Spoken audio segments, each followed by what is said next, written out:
自分にこんな綺麗な結晶があるのかどうか、とても怖くなっちゃった。Losing sleep over passion projects, deciding your future, falling in love, these are all matters of the heart.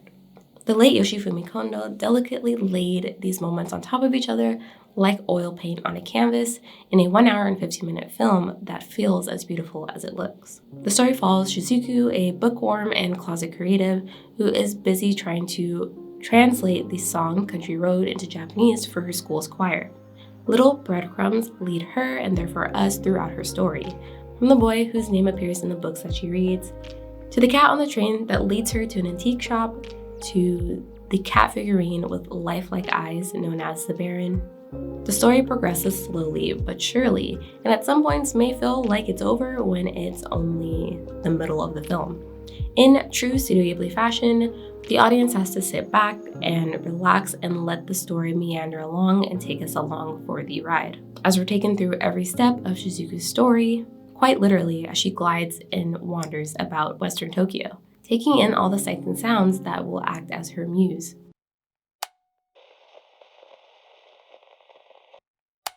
In the middle of this film, Shizuku is presented with a question. What do I want to do? Like most stories, this question is often presented to the youthful, usually a character that is in junior high school or college or some early stage of their life, about to embark on their next step of their journey. Shizuku's carefree life, which takes up so much of the first half of the film, soon becomes replaced with earnest strides in one direction.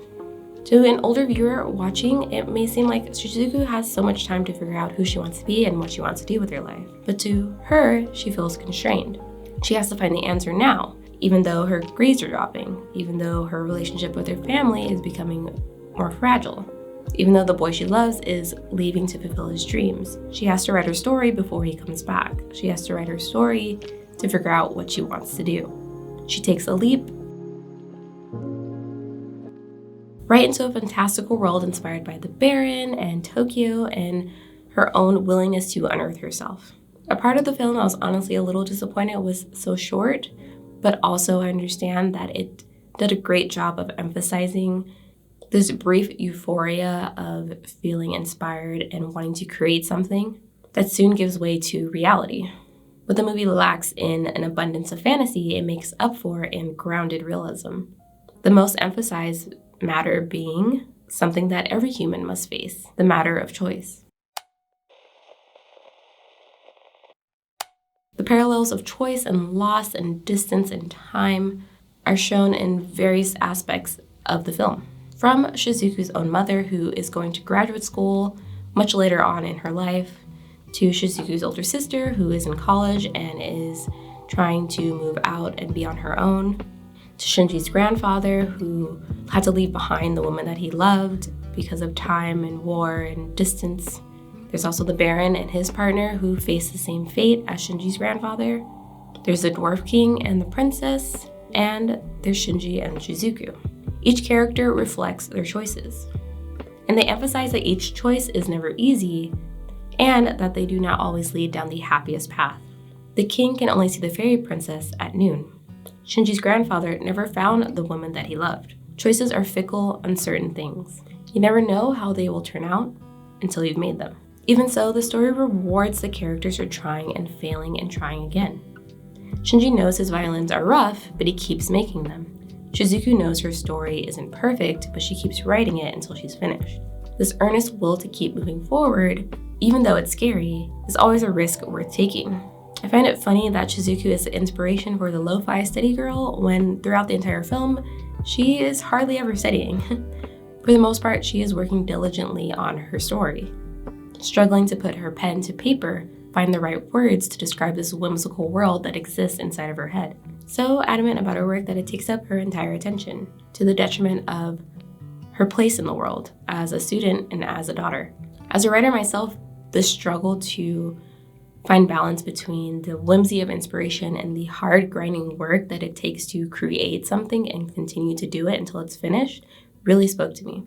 It's very easy to get lost in the words and the worlds of others than it is to write your own. To keep that same brief high of inspiration present throughout the long creative process. But once you've gotten all your thoughts down on paper, once you've completed a story, you have this kind of constrained sense of freedom that you've never experienced before. You've chipped off a piece of the rock. Now all you have to do is chisel away at it until you unearth the gem within and refine it. The point of Whisper of the Heart is it may seem like you haven't accomplished anything. It may seem like time and responsibilities in the future are all coming at you so quickly you can't catch up. But the movie shows us that Shizuku's adventures and her curiosity are what led to her progression. It's what led to her inspiration. We get so caught up in needing to do and be something that we forget to step away from that and go out and look for it, to explore externally as well as internally. To find the extraordinary in the everyday is something we gradually lose over time. We forget. And it takes a film like this to remind us that all we have to do is lean in and listen up to the whispers of our hearts.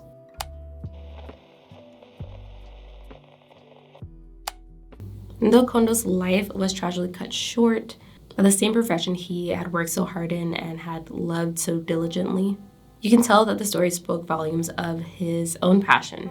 You can see his energy in every scene, in every detail, in every moment of the story, and what he really wanted the audience to understand. I don't want to romanticize his death because it was caused by something very preventable and something that still plagues the anime industry today, which is overwork. I just want to remind everyone of what we are missing out on now. This amazing creator who worked so hard to make Whisper of the Heart could have made so many other films, and if he was given the time and energy and the space to create, we could have seen more amazing works from him from Studio Ghibli or from his own studio, like we got to see with Miyazaki.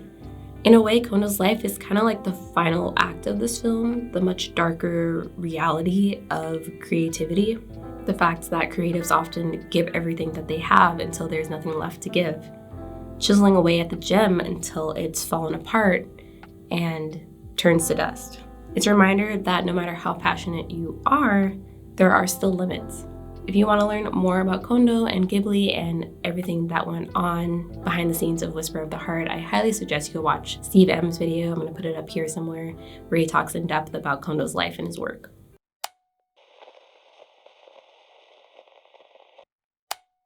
I recently watched this movie after going through a crisis. I had no inspiration to write any video outlines for the channel. I had no inspiration to write my own stories.